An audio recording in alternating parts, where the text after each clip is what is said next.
Hello po, magandang araw, magandang hapon at magandang gabi sa inyong lahat dyan, mga kababayan, mga kaibigan, saan man kayo nanonood at nakikinig sa social media. Sa mga nagtatanong, bakit tayo nagko-comment about government issue? Kailangan talaga natin mangialam sa issue kasi malaki ang impact sa ating buhay at ang kalagayan sa ating bansa. Hindi lamang sa spiritual concern, kung hindi pati rin sa ating pamamalakad sa gobyerno.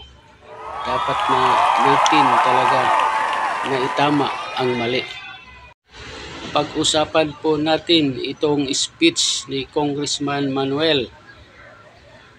Isa itong Ilonggo activist sa Kabataan Party List, at sa kanyang speech inahilintulad niya ang Vice President ng Pilipinas sa mga bata at sa Student Council. Ay ako, baka kasi bata pa itong pag-iisip ni Congressman Manuel.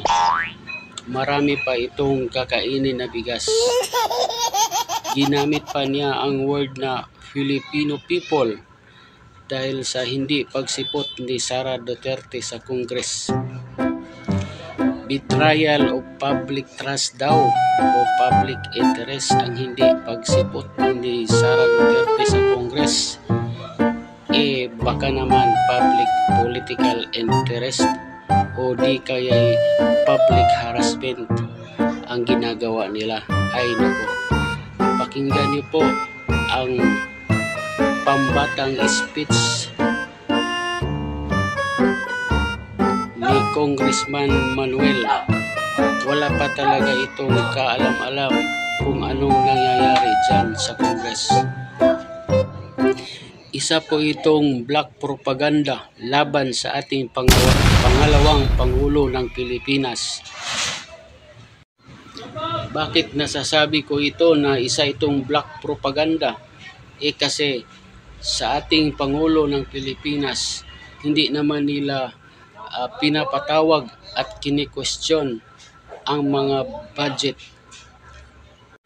ng ating Pangulo para naman ito para naman patas. God.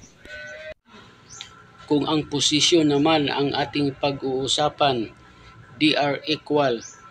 Bakit? Kasi ang Pangulo, pag wala ang Pangulo, ang ating pangalawang Pangulo ang magpapalit o mag-take over.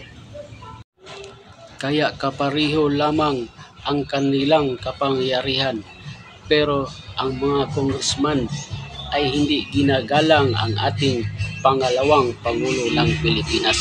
Congressman Manuel, you are now recognized. Thank you, Mr. Speaker. Yes, just a short manifestation as we approve the motion to include the budget debates for the OVP sa September 24 session po natin. Mr. Speaker, we actually waited for 17 hours since 10 a.m. of September 23 up until mag-aalas 3 na po ngayon, September 24. We would like to state for the record ang naging consistent po na track record ng Office of the Vice President sa past hearings kung saan ninais na talakayin ang paggastos ng OVP sa pondo ng bayan. Mr. Speaker, sa unang salang sa Committee on Appropriations, naging evasive po ang nakaupong Vice Presidente at hindi sinasagot ng tuwiran ng ating mga tanong. Sa pangalawang hearing ng Committee on Appropriations, hindi rin po siya nagpakita. Sa isang hearing ng Committee on Good Government and Public Accountability, siya ay tumanggi na mag-oath at umalis, tila ba ay nag-walk out sa hearing. Mr. Speaker, pag ang bata nanghingi ng pera sa magulang para sa school project or school fee, dapat mag-explain, hindi binibigyan pag di nagpapaliwanag. Pag may natanggap, dapat may resibo para patunayan paano gumastos. Obligasyong magpaliwanag. Kapag student council o sangguniang kabataan, dumadaan sa butas ng karayom para magkapondo. Kahit ang ganda ng plano, di tiyak na mapopondohan. Pero kapag sitting vice president, pag nag-propose ng budget mula sa kaban ng bayan, para ang gustong iparamdam sa mga Pilipino ay Bahala na kayo kung ibibigay nyo o hindi ang hinihingi ko. Pero pag ayaw nyo ibigay, masama kayo.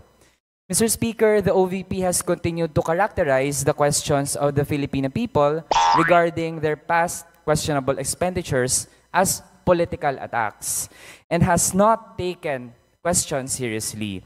Mr. Speaker, to end, this is a clear betrayal of public trust, as every elected official is accountable to the electorate and thus is obliged to answer any question that concerns public interest. Salamat, Mr. Speaker.